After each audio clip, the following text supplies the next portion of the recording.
Une bonne question. Comment on peut faire face c'est le secteur de cosmétiques de luxe, c'est le 40 milliards, c'est très concentré. Comme disait Vincent, Estée Lauder, L'Oréal, Clarins, LVMH, Chanel, beaucoup de sociétés françaises. Un secteur très intéressant pour l'économie. Clarins exporte 87% de produits qui sont 100% produits en France. Alors pour le secteur en France, c'est très, très sain. Alors comment on fait face à cette concurrence avec un peu de dette? En fait, si on revient sur l'idée d'abord d'investissement, on investit sélectivement. Ça veut dire qu'on a des zones, comme j'avais dit au début, il y a les Amériques, l'Europe et la zone asiatique qui ont des taux de croissance complètement différents.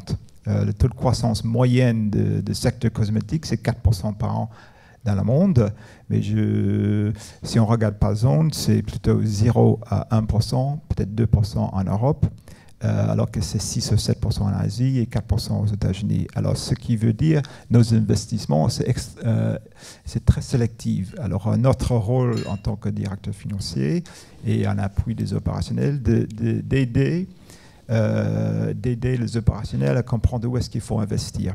Et investir, ça veut dire qu'on investit beaucoup plus en Asie et dans les Amériques, et on va chercher plutôt la productivité, c'est pas des plans de social, mais on va chercher de productivité en Europe pour justement trouver des ressources pour qu'on puisse continuer à investir dans la zone où il faut investir. Alors le vrai challenge pour la société comme Clarins de taille moyenne par rapport à des concurrences, c'est libérer des ressources pour avoir suffisamment de ressources pour investir dans la zone où il faut investir.